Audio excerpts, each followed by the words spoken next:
All right, so this week the scheduled lesson is on Matthew 10:16 through 20 and verses 26 through 34, called Loyalty Tested. I like the word faith better, but that's just me. Now, as I already mentioned in an email, I'd like everybody to stay on pace in the sense that when we start the new quarter in March, we're all starting the new quarter in March. So you're going to have to skip a lesson. It doesn't have to be last week's lesson. In fact, the more I think about it, I think last week's lesson is a really good passage where, we're encouraged in Jesus' example to engage with sinners, and there's a lot of issues there you can deal with. So even if you are moving on this week to the next lesson, you might want to go back and get that lesson. Skip one of the other future lessons in February. That's just my advice. You do whatever you think is best. To this week, of course, I'm going to continue these videos in the normal schedule, so just whatever. In Matthew 10:8, we're in Matthew 10, and the passage starts at verse 16, but it's interesting that in verse 8, Jesus promises the 12 that they would have the ability to heal the sick, raise the dead, etc. So they probably felt pretty empowered. Yet now he's warning them of persecution, and he doesn't instruct them to fight with all this power they have.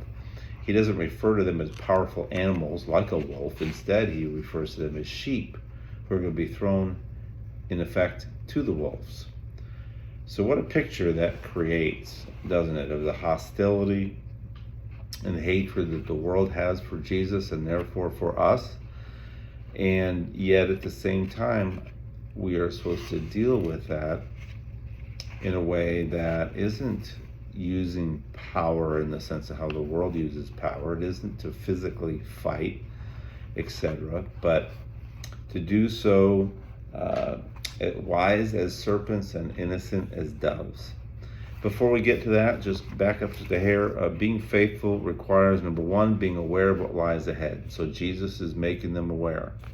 He doesn't want them to be disillusioned about what life is going to be like. A lot of times when a new Christian gets saved, they think their life's going to be easier, and then they get disillusioned because they realize it's actually, in some ways, harder. Because now they have a new enemy, Satan, who wasn't their enemy before. He was their father, in essence. Second thing is recognizing Satan's limitation that Jesus ultimately gets to. He cannot take your soul. Don't fear him who can take your body but not your soul. Those two things should enable us to be courageous, to be faithful, to be loyal. Verse 16, normally a shepherd tries to avoid danger, but Jesus is sending them into danger. He doesn't just say, there's wolves out there. He doesn't say there's wolves out there, avoid them. He says, I'm sending you to wolves. Why would he do that?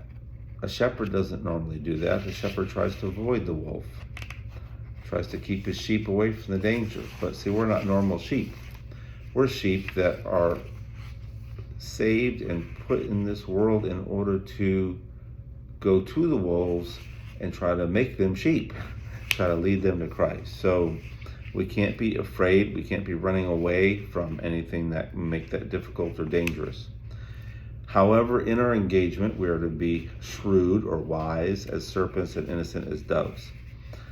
Shrewd means a lot of different things, but this is a great way to think of it. Saying the right thing at the right time, the right way. Also, being discerning about the deceptive ways of the world. Doves is the picture of purity and gentleness, and so as we encounter falsehoods, and even as we get physically attacked or suffer physical persecution, we need to suffer in a way that reflects the love of Christ. 1 Peter 2:23, when he was reviled, he did not revile in return. When he suffered, he did not threaten, but continued entrusting himself to him who judges justly. Jesus describes the persecution in two ways for a specific reason. I'm dropping down now to verse, dropping down to verse 17. He describes it as being brought before courts and scourged in the synagogues, and also to be brought before kings. Now, the reason for this is that it's really a reference to persecution they were going to receive in the Jewish context, where you will be brought before the Jewish leaders and therefore scourged in synagogues. Probably not, maybe not literally scourged inside a synagogue, but the Jewish leaders were administrators of the synagogues, and so the persecution they would invoke would be basically through the synagogue. And then the persecution in a Gentile context would be in front of governors and kings. And that's exactly what you see in the book of Acts. Acts chapter 4, 1-3, and as they were speaking to the people, the priests and the captain of the temple and the Sadducees came upon them, greatly annoyed because they were teaching the people, proclaiming in Jesus the resurrection from the dead, and they arrested them and put them in custody until the next day. Acts 12, about that time Herod the king laid violent hands on some who belonged to the church. He killed James, the brother of John, with a sword, and when he saw that it pleased the Jews, he proceeded to arrest Peter also. So we see both of those aspects of persecution in the book of Acts, and you continue to see that as you watch the ministry of Paul unfold in the book of Acts. In fact, verse 18 says that doing this will create a situation that they'll have as a testimony to them and to the Gentiles. And that's what we see with Paul. When he would, in the book of Acts, when he would be arrested and he'd have to give a defense, a legal defense, he would share his testimony, he would preach the gospel. For example, Acts 26, 1-2. So Agrippa said to Paul, "You have permission to speak for yourself."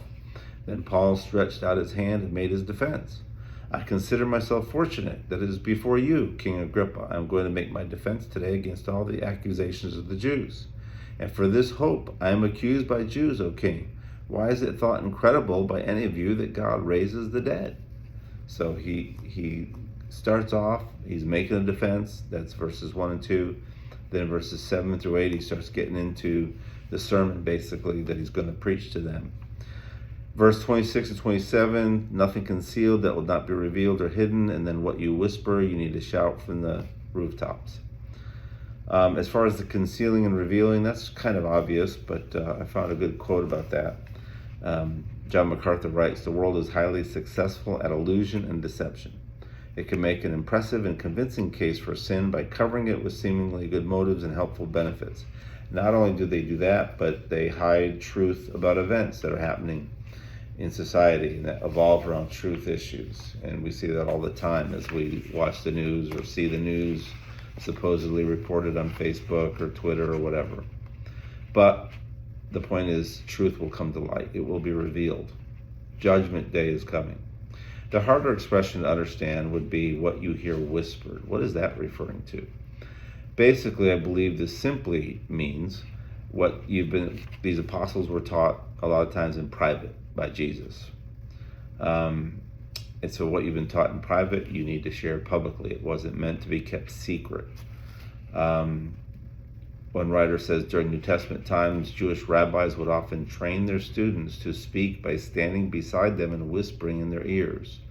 So Jesus might be alluding to that practice as he's encouraging them, their responsibilities to shout the news from the rooftops. And of course, the rooftops in biblical times were places that flat and places that people would be and perhaps would lounge. We know that Bathsheba bathed on a rooftop. So if you're shouting from the rooftops, that's going to be heard by people in the community. Verse 28-31 gives us an interesting paradox. On one hand, Jesus encourages us with the loving care of the Father in the midst of all these dangers. He's so loving, he even knows the hairs of our head are numbered. Supposedly, from what I read, average amount of hair on a person's head is 140,000. I haven't tried counting mine, and there are certainly some people that don't have that much, if any at all. Yet, despite that encouragement, verse 28, and if you go back to the beginning of our passage, verse 16-19, Jesus makes it clear that God's loving care does not mean we won't suffer. Even some will suffer to the point of martyrdom. So the idea of God's loving care doesn't mean that all of us are going to be delivered from any kind of persecution.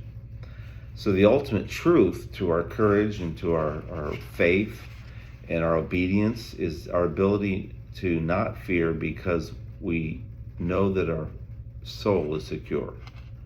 And that's, of course, do not fear those who kill the body but are unable to kill the soul.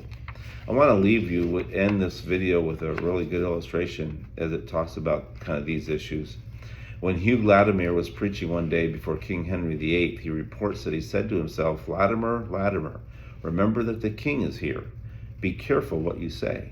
Then he said to himself, "Latimer, Latimer, remember that the King of Kings is here. Be careful what you do not say."